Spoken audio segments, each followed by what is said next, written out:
bagaimana pemilahan antara sampah kering dan basah. Kalau basah kan memang nanti ada sisa sayur-sayuran. Yang saya tanyakan sisa dari nasi kan ada kan setelah makan ada dibuang ke tempat sampah cuci piring. Itu apakah bisa untuk sampah kompos ini? Terima kasih. Ya, terima kasih. Ibu siapa? Ibu Siti Hasanah. Terima kasih Ibu Siti Hasanah menyampaikan pertanyaannya. Setelah sampah dipilah antara organik sama anorganik, salah satunya organik adalah sisa masakan atau makanan olahan yang berupa nasi. Nasi itu bisa diolah, Pak. Ada dua. Kalau kondisinya masih bagus bisa dijadiin yang lain, ibu mungkin lebih paham dari saya. Tapi kalau kondisinya sudah busuk, tidak memungkinkan, sisa masakan tadi bisa diolah dengan tabung ini, bisa menjadi pupuk organik cair. Tapi kalau nasi, mohon maaf Ibu Siti tadi, jumlah nasi atau masakan olahan setelah dilakukan pengolahan dengan tabung ini hanya 30% yang dibolehkan. Artinya nasi satu piring misalkan, ibu harus memasukkan daun-daun kering 7 piring.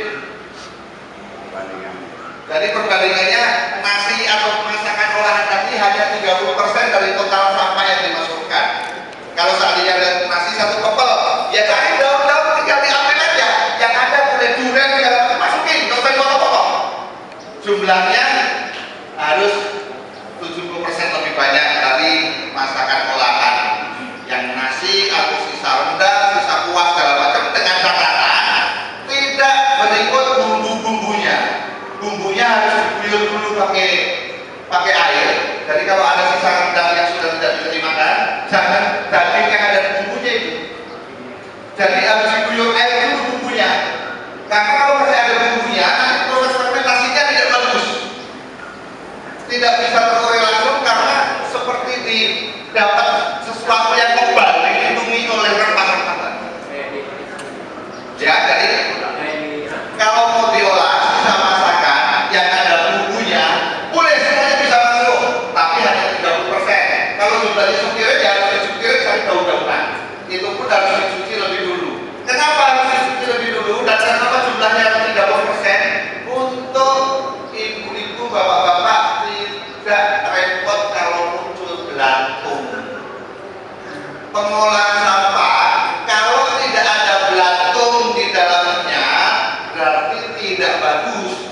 Tapi kalau belatungnya berlebihan, gila, jijik, ngilu gitu. Ibu jijik sama belatung? Belatung yang kecil, bukan belatung yang kecil.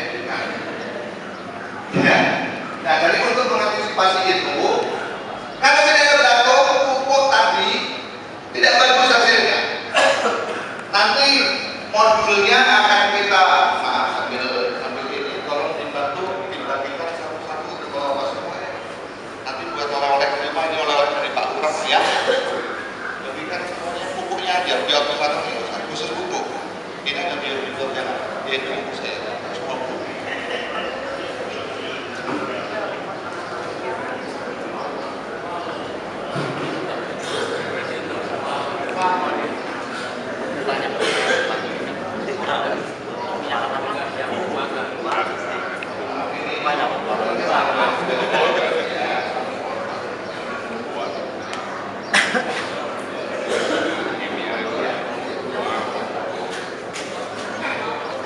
Itu yang Bapak Ibu sudah lihat, itu pupuk organik cair, itu bukan buatan pabrik, tapi buatan